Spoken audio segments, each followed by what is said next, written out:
Hi there, tribe. It is your mom of three in NYC back at you with another video. Hey, if this is your first time here, hello, welcome. My name is Taneza.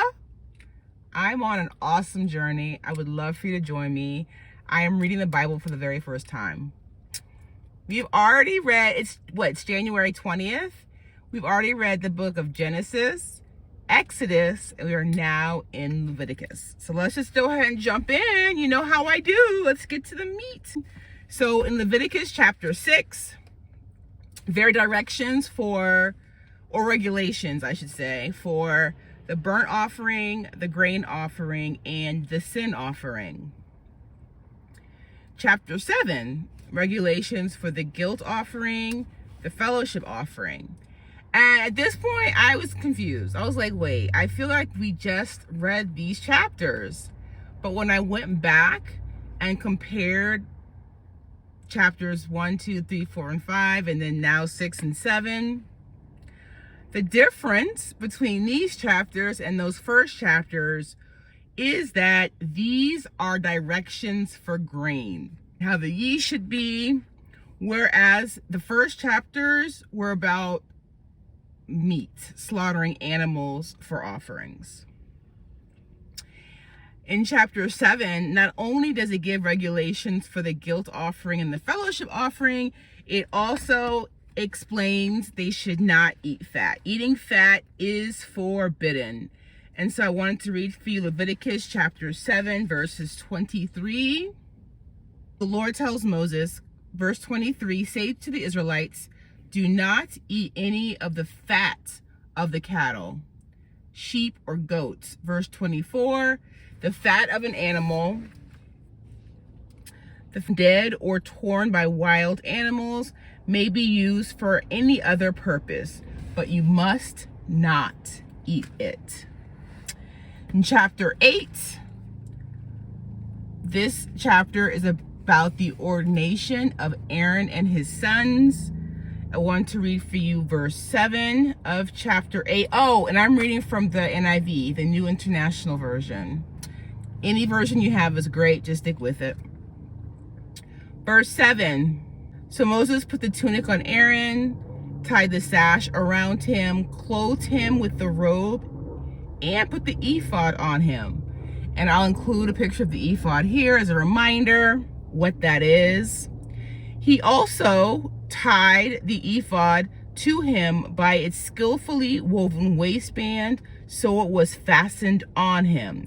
In verse 8, he placed the breastpiece on him and put the Urim and Thummim in the breastpiece.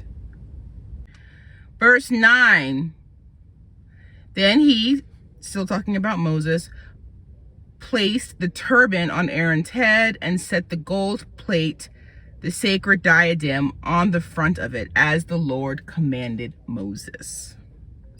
Moses then takes anointing oil. He sprinkles it on the altar, on its utensils, on Aaron's head. A bull was brought to be offered, to be sacrificed, and then 2 rams were brought, one after the other. I wanted to read for you verse 33 of chapter 8. This gives directions. Do not leave the entrance to the tent of meeting for 7 days until the days of your ordination are completed. For your ordination will last for 7 days. In chapter 9, this chapter covers the priests beginning their ministry. Verse 1, on the 8th day, so they had to stay in the tent of meeting for 7 days.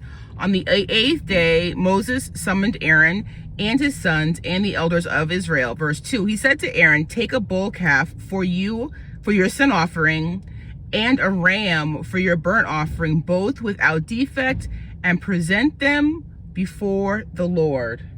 Once the sacrifices were made and the offerings were complete, verse 23 and 24, Moses and Aaron then went into the tent of meeting. When they came out, they blessed the people, and the glory of the Lord appeared to all the people. Verse 24, fire came out and from the presence of the Lord, and consumed the burnt offering and the fat portions on the altar. And when all the people saw it, they shouted for joy and fell face down. All right, after that good stuff, chapter 10. I'm just going to read the word. Verse 1 and 2. Aaron's sons, Nadab and Abihu, took their censers, put fire in them, added incense, and they offered unauthorized fire before the Lord, contrary to his command. Censers are, now Adam's sons Nadab and Abihu are dead. The Lord tells Aaron, neither he nor his sons, the remaining ones, are allowed to drink wine in the tent of meeting, or they will die. Moses tells Aaron and his remaining sons they can eat the grain offering in a holy place. Verse 16 of chapter 10. When Moses inquired about the goat of the sin offering and found that it had been burned up, he was angry with Eleazar and Ithamar, Aaron's remaining sons, and asked, verse 17, why didn't you eat the sin offering in the sanctuary area? It is most holy. It was given to you to take away the guilt of the community by making atonement for them before the Lord. Verse 18, since its blood was not taken into the holy place, you should have eaten the goat in the sanctuary area as I commanded. In verse 19 of chapter 10, Aaron replied to Moses, today they sacrifice their sin offering and their burnt offering before the Lord.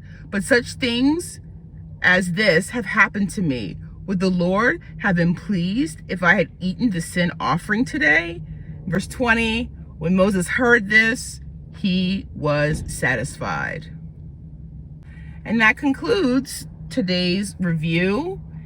In tomorrow's video, we will be reviewing Leviticus, the next 5 chapters, 11, 12, 13, 14, 15.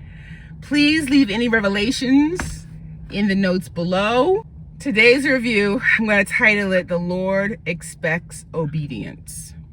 The Lord expects obedience. All right, tribe. Happy reading. I will see you in the next video. Bye for now.